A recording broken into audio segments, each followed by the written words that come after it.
Mauricio y Lucía, desesperados por salvar su hogar y su dignidad, aceptaron la ayuda de Marco Ramírez, un prestamista cuyo nombre era sinónimo de peligro.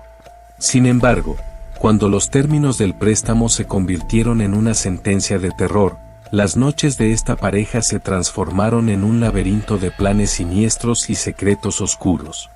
Lo que ocurrió en aquella mansión durante una noche de tensión cambiaría sus vidas para siempre.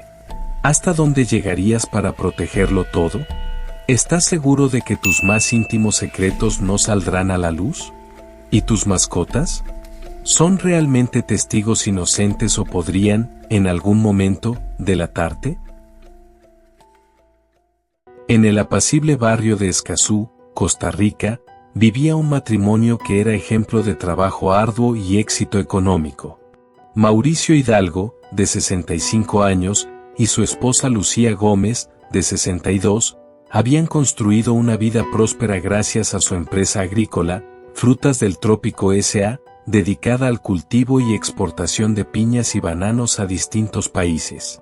Mauricio y Lucía, pertenecientes a la alta sociedad costarricense, disfrutaron durante años de una vida llena de privilegios.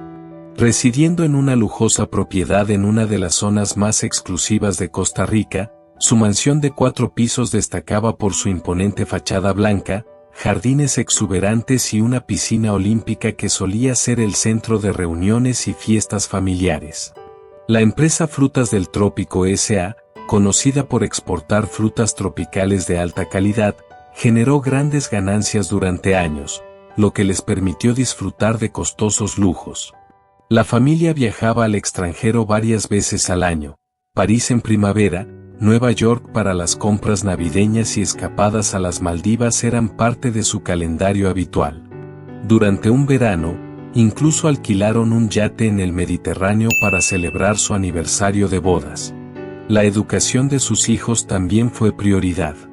Claudia, Andrés y Fabián estudiaron en el mejor colegio bilingüe de Costa Rica y luego en prestigiosas universidades de Estados Unidos, con altos costos en matrículas y manutención. Sin embargo, tras graduarse y establecerse en el extranjero, los 3 hijos visitaban raras veces la inmensa casa de sus padres. Para distraerse de la soledad y las preocupaciones, Mauricio y Lucía adoptaron 2 perros, Toby y Luna, y aceptaron un guacamayo llamado Pancho, obsequio de unos vecinos. Pancho se convirtió rápidamente en el centro de entretenimiento en casa, aunque la pareja nunca tuvo la paciencia suficiente para enseñarle frases largas. A pesar de sus altos ingresos, Mauricio y Lucía manejaron sus finanzas con poca prudencia. El problema surgió cuando decidieron reinvertir casi todo en nuevas tierras para expandir el negocio, acumulando deudas millonarias sin prever lo volátil que sería el mercado. Las cosas empeoraron con la llegada de la peor sequía registrada en el país, que devastó sus cosechas durante 2 años consecutivos. A duras penas lograron mantenerse a flote, pero entonces llegó la pandemia de COVID-19, que paralizó la exportación de frutas al extranjero. Fue un golpe devastador, contratos cancelados, pérdida de clientes y costos operativos insostenibles se acumularon, sumiendo a la familia en una crisis financiera sin precedentes. Mauricio y Lucía tuvieron que tomar decisiones drásticas. Frutas del Trópico S.A., que empleaba a más de 150 personas, se vio obligada a cerrar, y liquidar a todos los empleados fue un proceso doloroso. Los años de bonanza habían quedado atrás, y la pareja se enfrentaba a la ruina financiera. Decidieron vender gran parte de la maquinaria de la planta para reunir algo de dinero. Apenas pudieron ofrecer pagos parciales de las liquidaciones, prometiendo saldar el resto en cuotas. Sin embargo, con el país sumido en una crisis económica y semanas sin trabajo, muchos exempleados comenzaron a demandarlos, agravando aún más el estrés financiero y personal del matrimonio. Cada día que pasaba, Mauricio y Lucía vendían más de sus bienes personales. Los autos de lujo fueron reemplazados por un viejo sedán, las joyas de Lucía terminaron en casas de empeño, y las cenas elegantes dieron paso a platos sencillos de arroz y frijoles.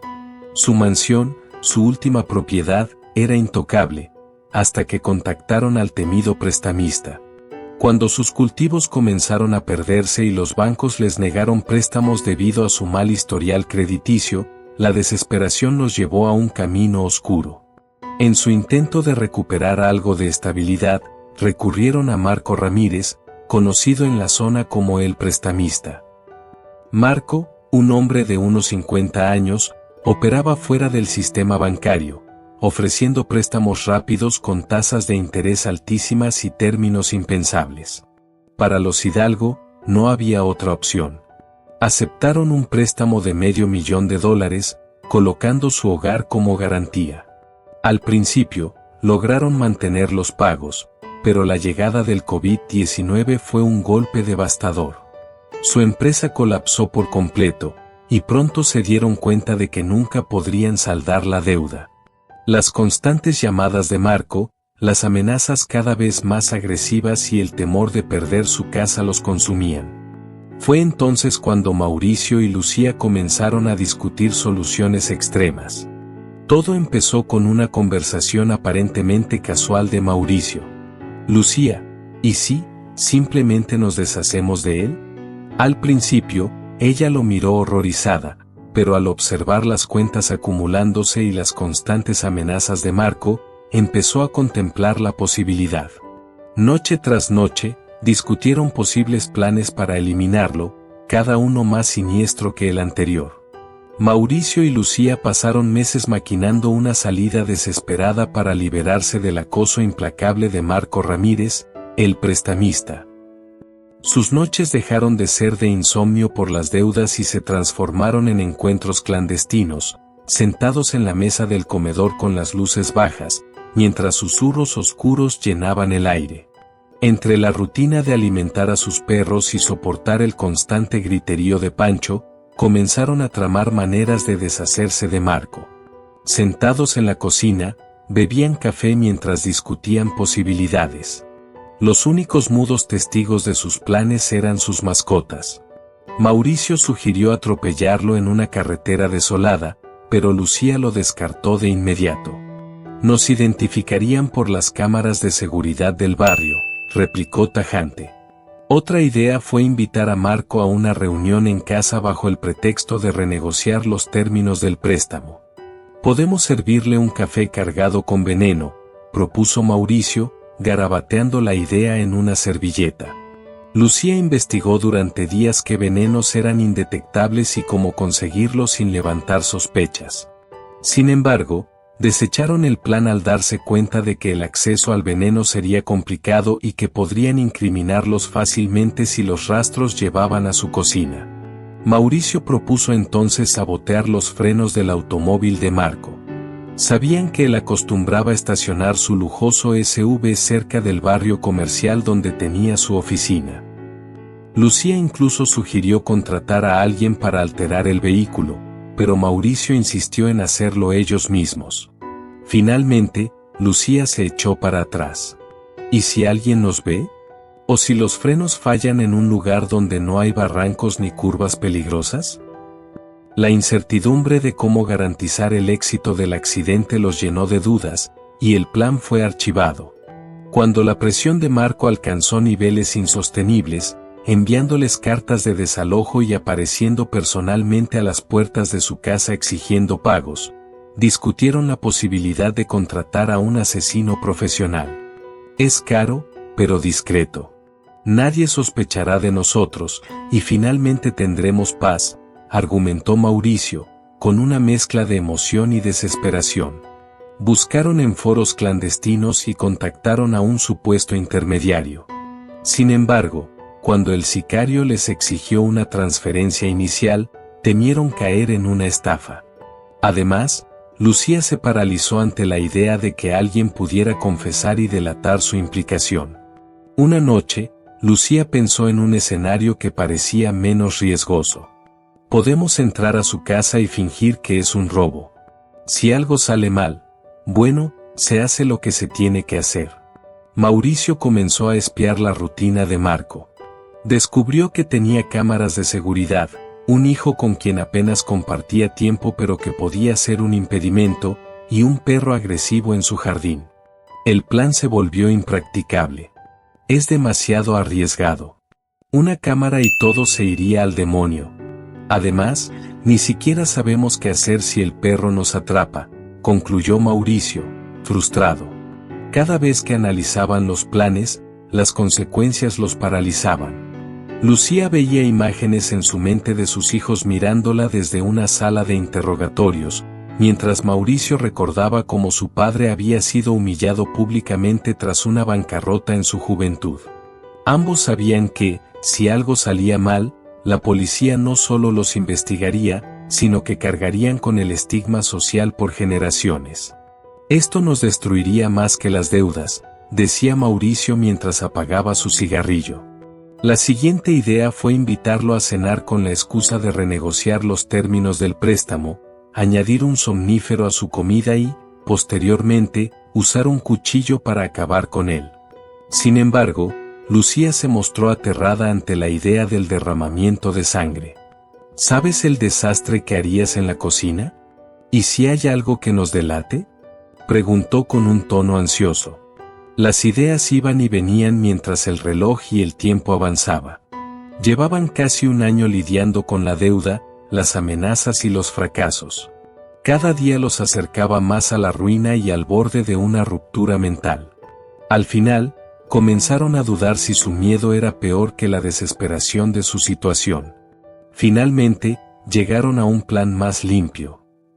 Mauricio recordó que tenían una vieja congeladora en el sótano, que podría ser utilizada para almacenar el cuerpo de Marco hasta que encontraran cómo deshacerse de él. Ambos estuvieron de acuerdo, lo llamarían a altas horas de la noche, alegando que no querían que nadie los viera reunirse con un prestamista. Le ofrecerían whisky adulterado con un potente somnífero y después, lo sofocarían con una bolsa de plástico. El día tan esperado llegó. Marco, el prestamista, aceptó reunirse con ellos en casa a las 10 de la noche, confiado en que dos ancianos desamparados no pueden ser peligrosos. Tal como planearon, Lucía preparó una pequeña bandeja con vasos de whisky. Pancho, desde su jaula, soltó un ruidoso «Hola, Marco, hola, Marco», provocando risas incómodas entre los tres. Tras unos minutos de conversación tensa, Marco tomó el vaso que le ofrecieron. Poco después, cayó inconsciente en el sillón. Sin perder tiempo, Mauricio colocó una bolsa plástica sobre su rostro, asegurándola con una cuerda. Lucía miraba horrorizada, pero sabía que ya no había vuelta atrás. Una vez terminado, envolvieron el cuerpo en plástico y lo arrastraron al sótano, donde lo metieron en la congeladora. Ambos se miraron, temblando, pero con un extraño sentido de liberación. Por primera vez en meses, sintieron que tenían el control. Esa misma noche celebraron su victoria. Pancho observaba desde su jaula mientras repetía una y otra vez: «Hola, Marco, hola, Marco». Mauricio y Lucía se rieron, aunque con nerviosismo. La calma duró pocos días. En las noticias apareció el hijo de Marco Ramírez, implorando información sobre su padre.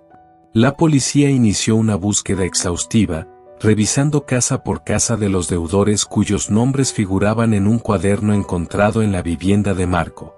Cuando los agentes tocaron la puerta de los Hidalgo, ellos mantuvieron la calma. Con una sonrisa forzada, invitaron a los oficiales a entrar y responder preguntas. Sin embargo, todo cambió cuando los policías llegaron a la cocina y Pancho gritó: «¡Ellos lo mataron! ¡Ellos lo mataron!». La pareja soltó una risa nerviosa, explicando que el guacamayo solía repetir cosas al azar. Pero entonces, el ave continuó: «Está en el sótano, en el congelador, en el congelador». El ambiente se tornó tenso. Los agentes, intrigados, decidieron investigar y encontraron el cuerpo en el lugar exacto que Pancho había señalado. Mauricio y Lucía fueron arrestados de inmediato. Durante el interrogatorio, cayeron en contradicciones, confesando finalmente el crimen. Sus hijos, al enterarse de lo sucedido, quedaron devastados. Claudia, Andrés y Fabián no podían comprender cómo sus padres, a quienes siempre habían visto como ejemplos de virtud, se habían convertido en asesinos. Mauricio y Lucía fueron condenados a cadena perpetua. La casa en Escazú fue subastada para cubrir los costos del juicio, y Pancho se convirtió en una curiosidad local. El guacamayo fue adoptado por una familia que lo exhibía en reuniones, donde repetía sus famosas frases. Ellos lo mataron. Ellos lo mataron. Está en el sótano. Está en el sótano. Los perros, Toby y Luna, fueron enviados a un refugio, donde Claudia los recogió meses después. Aunque los hijos decidieron mantener el contacto con sus padres en la cárcel, su relación nunca volvió a ser la misma. Los recuerdos felices en la casa de Escazú quedaron irremediablemente manchados por un crimen tan macabro como innecesario. La historia de Mauricio y Lucía Hidalgo es una advertencia sombría sobre cómo la desesperación y la ambición pueden llevar a personas comunes a cometer actos impensables, y como quien menos sospechas puede ser quien te delate. En la oscuridad de los secretos más profundos, olvidamos que los testigos más fieles no son los humanos, sino aquellos que nos observan en silencio cada día. A veces, hasta quienes nunca hablan o crees incapaces de repetir lo que escuchan, pueden contar la historia más aterradora.